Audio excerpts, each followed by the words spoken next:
Post modern criminology इसका focus ज़्यादातर communication के ऊपर है, लैंग्वेज के ऊपर है। इसने डिपार्चर किया है या डिफरेंस किया है जो हमने पहले क्लासिकल क्रिमिनोलॉजी पढ़ी, बायोलॉजिकल क्रिमिनोलॉजी पढ़ी, बायोसोशल क्रिमिनोलॉजी पढ़ी, फिजियो न्यूरोलॉजिकल क्रिमिनोलॉजी पढ़ी। उन सब से ये डिपार्चर करते हैं। वो डिपार्चर कैसे करते हैं कि जी लैंग्वेज जो है, जो लैंग्वेज यूज़ की जाती है कोर्ट्स के अंदर या मुकदमात के अंदर, वो बहुत इम्पोर्टेंट है। अगर वो किसी को फेवर करना होगा तो ऐसी लैंग्वेज यूज़ की जाएगी, यानी अगर क्रिमिनल को फ़ायदा देना होगा तो ऐसी लैंग्वेज यूज़ की जाएगी जिसके अंदर आलमोस्ट एग्जीक्यूशन डिफ़िकल्ट हो जाएगी। और अगर किसी को ज़्यादा सज़ा दिलवानी है तो बड़ी स्ट्रिक्ट कोड्स अप्लाई की जाएंगे और लैंग्वेज अप्लाई की जाएगी ताकि ये जो सज़ाएं दी जा रही हैं वो उतनी उस तरह से ना हो जैसा कि डिज़र्व करते हैं। और इनके ख्याल में कि ये कम्युनिकेशन है कि जो बहुत इम्पोर्टेंट है, यानी किसी को सज़ा देना होगी तो कोर्ट के अंदर किस तरह से जाके आर्गू करना है। इनके ख्याल में any harm results from investing human time और एनर्जी इनटू पावर रिलेशंस, कि ये पावर रिलेशंस की बेसिकली डिबेट है।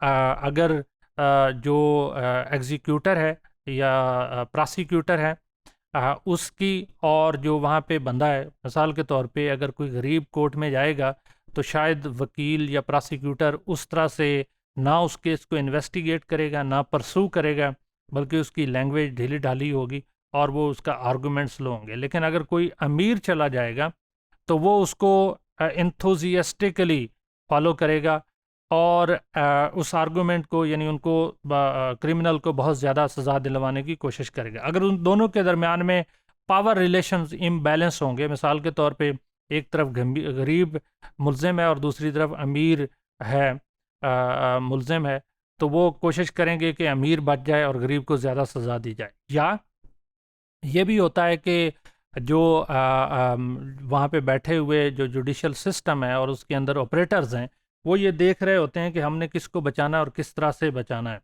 आ, आ, इसके अंदर जो स्टैंडिंग, यानी एक पोजीशन है एक इंडिविजुअल की, वो डिपेंड करती है कि कहाँ पे कोड स्ट्रिक्टली फॉलो होंगे और कहाँ पे लूजली फॉलो होंगे। और इसके सीरियस रिपरकशंस हैं इंसान की मॉरल स्टैंडर्ड्स के ऊपर और ह्यूमन वैल्यूज़ के ऊपर। वो क्या है कि क्या ये मॉरली ठीक है कि आपने अमीर को कम सज़ा दिलवानी है और गरीब को ज़्यादा दिलवानी है? क्या ये मॉरली ठीक है कि आपने किसी को उसकी पोजीशन की वजह से एडवांटेज या डिसएडवांटेज देना है? इसके अंदर भी कॉन्स्टिट्यूटिव क्रिमिनोलॉजी है, वो तीन चीज़ों पे बेस्ड है, तीन चार चीज़ों पे। पहला पॉवर्टी, दूसरा सेक्सिज्म, तीसरा रेसिज्म, चौथा इंस्टीट्यूशनल रिस्ट्रक्शन। वो क्या है कि ये तीन चीज़ें जो हैं ये इंसाफ के गिर्द घूमती हैं कि क्या जो आपके सामने मुजरिम है या मुल्जिम है उसकी वो गरीब है या वो अमीर है। अगर गरीब होगा तो सज़ा ऑफ कोर्स ज़्यादा होती है या उसको लाइटली लिया जाता है, और अगर अमीर होगा तो उसे किसी न किसी तरह से बचाने की कोशिश की जाती है। दूसरा कि उसकी जेंडर क्या है, या उसके क्या वो फीमेल है। फीमेल को जनरली परसीव किया जाता है कि वो लेस क्रिमिनल्स हैं, तो एक ट्रेडिशनल स्टीरियोटाइप की वजह से उनको एडवांटेज हो जाता है, जबकि मेल को। और इसमें ख़ास तौर पे अगर फीमेल जो है वो वैसे ही कह दे कि मुझे हरासमेंट किया गया है, तो लोग बगैर सोचे समझे बिलीव कर लेते हैं।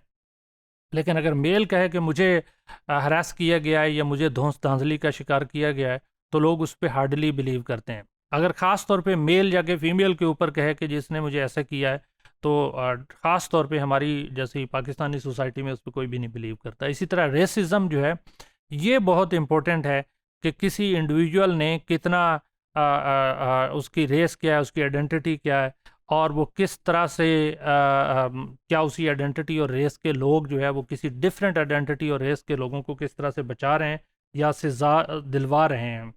तो मिलोनोविक के ख्याल में ये नॉन लीनियर मॉडल्स हैं पनिशमेंट के, और इसके अंदर डिस्प्रपोर्शनेट इफ़ेक्ट्स होते हैं, यानी लोग जो है इस प्रोसेस के दरमियान में ही इनजस्ट फील करते हैं, ऐसी लैंग्वेज के दरमियान में या उनकी पूरे प्रोसेस के दरमियान में जो इनजस्ट हो रहा होता है उसी की ही वजह से वो समझते हैं कि हमारे साथ इंसाफ नहीं हो रहा, ये रादर इनजस्टिस हो रहा है।